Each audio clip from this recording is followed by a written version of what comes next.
हमारी गज़ल है, तसव्वुर तुम्हारा लाखों करोड़ों दुरूद व सलाम आप सल्लल्लाहु अलैहि वसल्लम की ज़ात अक़दस पर। तसव्वुर एक हकीकत है। कोई भी अमल करने से पहले ख़याल अता होता है और इस ख़याल के तहत ही अमल वजूद में आता है। कहते हैं कि पहला ख़याल अल्लाह तबारक व तआला की तरफ से होता है, क्योंकि ख़याल ही वो ऑपरेटिंग सिस्टम है जिससे कुदरत मखलूक़ात को अमली इक़दामात की तरफ रुजू करवाती है। ये सोच के ख़याल कुदरत का अता करदा है या नहीं, बुज़ुर्गों ने इसका तरीक़ा ये बताया है कि अगर तो ख़याल खैर की तरफ सफ़र करने में मददगार है तो फिर वो मालिक कायनात की तरफ से है, और अगर वो शर की तरफ माइल करता है तो फिर वो नफ्स की तरफ से है। इस बात का खुसूसी ख़याल रहे कि अपने ख़याल को पाक और पाकीज़ा रखा जाए। ये इसी सूरत में मुमकिन है कि जब ख़याल किसी आफाकी ख़याल के तहत हो जाए, यानी कि महबूब की तरफ ख़याल की रग़बत हो जाए। अगर ऐसा मकाम नसीब हो जाए तो फिर इसके बाद जो भी ख़यालात हैं इस बड़े ख़याल के ताबे ही होंगे और खैर ही खैर है। कुछ लोग पूछते हैं, जी ये ख़याल कैसे अता होगा? तो इसके लिए कुछ काम अपने बातिन पर करना पड़ेगा। दुनिया से रग़बत कम करनी पड़ेगी। जो अल्लाह तबारक व तआला के अरशादात हैं, अहकामात हैं, इनकी तरफ सफ़र शुरू करना पड़ेगा। कहने में ये काम बड़ा मुश्किल लगता है, लेकिन इतना मुश्किल काम नहीं है। पहले दर्जे में ज़हनी तौर पर ये बातें कबूल करना ज़रूरी है। ज़हन से दुनिया को निकालने की ज़रूरत है। फिर आहिस्ता आहिस्ता छोटे छोटे कदमों के साथ उस मंजिल की तरफ सफ़र शुरू हो जाता है जिसके लिए हमें पैदा फरमाया गया है। मैं बहुत बार लिख चुका हूँ और अर्ज़ भी कर चुका हूँ कि दौलत से मोहब्बत कम करनी पड़ेगी, वजूद की लज्जत शरीयत के ताबे करनी पड़ेगी, माफ़ कर दें, माफ़ी मांग लें।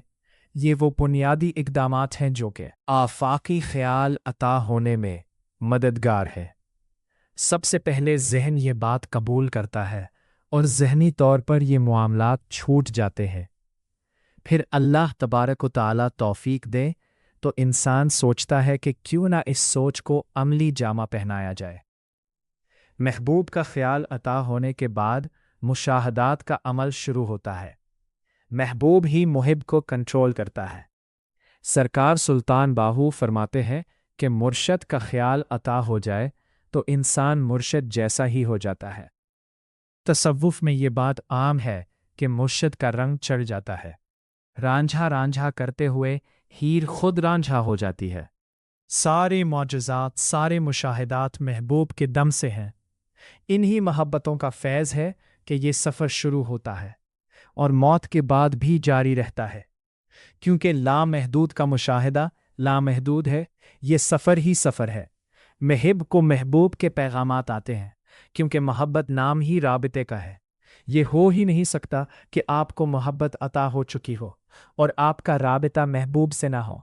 इसीलिए सरकार सल्लल्लाहु अलैहि वसल्लम ने इरशाद फरमाया था सहाबा किराम से कि करने कबीले से एक शख्स होगा जिसका नाम उवैस होगा, आप लोग उनसे दुआ करवाना। सरकार सल्लल्लाहु अलैहि वसल्लम की मुलाकात हज़रत उवैस करनी से नहीं थी। ये फासले अबूर कर लेती है। आपने ये भी फरमाया था हज़रत उवैस करनी बीमारी से शिफा पाएंगे और बीमारी के बायस उनकी पुश्त पर एक सिक्के के बराबर निशान रह जाएगा। तो अर्ज़ करने का मकसद ये है कि मोहब्बत आपको क्या से क्या बना जाती है। दुआ करें कि मोहब्बतें अता हो जाएं और महबूब का सफ़र नसीब हो, इंतज़ार नसीब हो।